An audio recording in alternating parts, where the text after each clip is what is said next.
राज शर्मा जी, अभी आपने कहा था कि कांग्रेस एक यूनिट है, जरूरी नहीं है कि हर बयान पे राहुल गांधी या फिर मल्लिकार्जुन खड़गे आकर बात करें।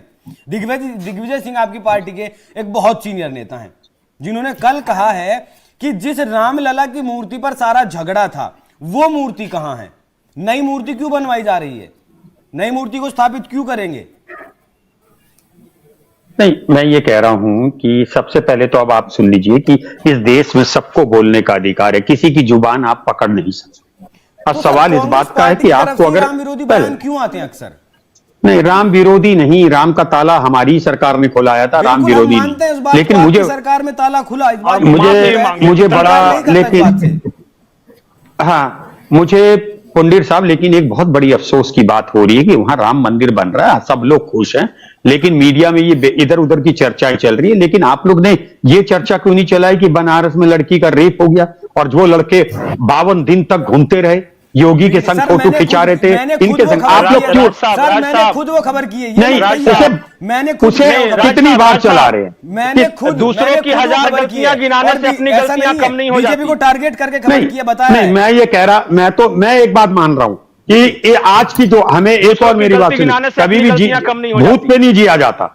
नहीं, लेकिन पंकज भाई, भूत पे भी नहीं जिया जाता। इधर सुन लीजिए, मैं मुद्दा दोनों, अरे कहिए ना कि मेरे पार्टी के कुछ नेता बकवास करते हैं बीच बीच में, दोनों मुद्दों को आप नहीं जोड़ सकते। नहीं, ये बकवास या ऐसे शब्द मेरे नहीं हो सकते। मैं बिल्कुल सभ्य के शब्द यूज करूंगा, सभ्यता पूर्वक। अरे नहीं, वो मुझे नहीं पता, लेकिन मेरा ये कहना है कि साहब, ऐसे तो एक बात सुन लीजिएगा, योगी जी ने भी हनुमान जी की जात बता दी, बताइए आप।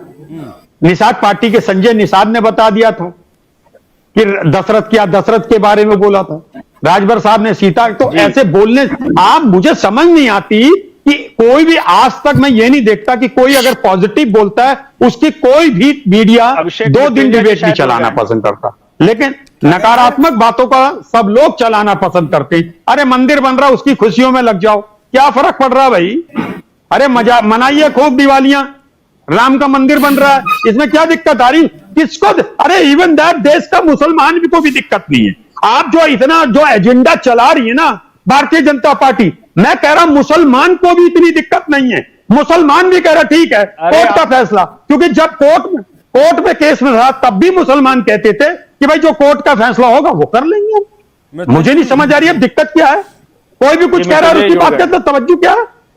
कोई सर्टिफिकेट नहीं देगा। जी पंकज जी, जवाब दीजिए, फिर मृत्युंजय से टिप्पणी लूंगा जो एजेंडाधारी बता रहे हैं। देखिए, मैं बता रहा हूं ना, देखिए अभिषेक कोई भी कहता तो शायद फर्क नहीं पड़ता, लेकिन जब सीनियर नेता कहते हैं ना, मल्लिकार्जुन खड़गे का बेटा प्रियांक खड़गे, स्टालिन का बेटा जो वो एमके स्टालिन है वो उसका, या फिर जो ये सीनियर मणिशंकर यार भी काफी सीनियर नेता है, दिग्विजय से सीनियर नेता है, आलतू फालतू कोई नेता बोलता तो नहीं शायद फर्क पड़ता, लेकिन अगर एनसीपी का जो विधायक दल का नेता है वो बोलेगा तो फर्क पड़ेगा, क्योंकि अब और पार्टी स्टैंड किसको मानेंगे जब सीनियर नेताओं के बयान को ही तो मानेंगे ना।